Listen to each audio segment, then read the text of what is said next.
तो ये तो बात हुई कि आखिर बजट होता क्या है, कैसे तैयार किया जाता है, लेकिन इसके आधार को अगर देखें, जी हाँ, किसी भी देश में विकास का आधार होता है वहाँ का इंफ्रास्ट्रक्चर डेवलपमेंट, यानी बुनियादी ढांचा जो है एक अर्थव्यवस्था के लिहाज से काफी महत्वपूर्ण होता है, जो सभी को सकारात्मक रूप से प्रभावित करता है।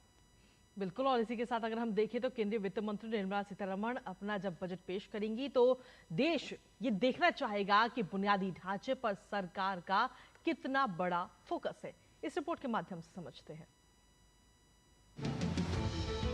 देश को उम्मीद है कि 2026 का बजट भारत के बुनियादी ढांचा क्षेत्र के लिए एक समग्र एजेंडा निर्धारित करेगा। रेलवे, सड़कें, विमानन, बंदरगाह और औद्योगिक विकास, विशेष रूप से टियर 2 और टियर 3 शहरों में बुनियादी ढांचे के विकास पर विशेष फोकस रह सकता है।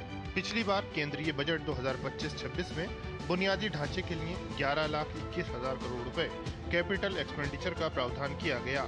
साथ ही राज्यों को 1.5 लाख करोड़ रुपए का ब्याज मुक्त ऋण मिला, जिससे केंद्र और राज्य मिलकर विकास करें। बुनियादी ढांचे पर ये प्रमुख फोकस प्रगति, नवाचार को बढ़ावा देने, रोजगार सृजन और नागरिकों के लिए जीवन की गुणवत्ता में सुधार के लिए एक मजबूत नींव रखता है। देश को $4 ट्रिलियन की अर्थव्यवस्था बनाने के लिए बुनियादी ढांचे पर फोकस सरकार की नीतियों में भी स्पष्ट नजर आता है।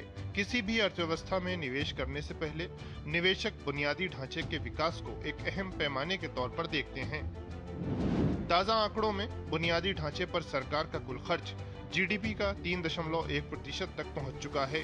देश के अधिकतर शहरों में नमो भारत और मेट्रो सेवाओं की पहुंच को बढ़ाने पर फोकस हो सकता है। रेलवे इंफ्रास्ट्रक्चर के साथ साथ नई रेलगाड़ियों के विकास पर भी केंद्र सरकार बजटीय आवंटन बढ़ा सकती है। गति शक्ति मिशन के तहत चल रही परियोजनाओं पर भी वित्त मंत्री का खास फोकस हो सकता है। टियर 2, टियर 3 शहरों में बुनियादी ढांचे के निर्माण और स्मार्ट सिटी परियोजना के आवंटन पर भी सभी की निगाहें होंगी। देश में लॉजिस्टिक कॉस्ट को कम करने के लिए मल्टी मॉडल कनेक्टिविटी पर भी बजट का फोकस हो सकता है।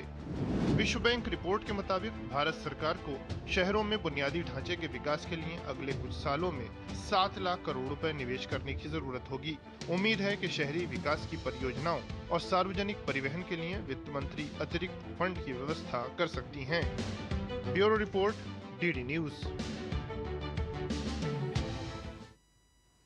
और इसी पर ताजा अपडेट भी ले लेते हैं इस वक्त।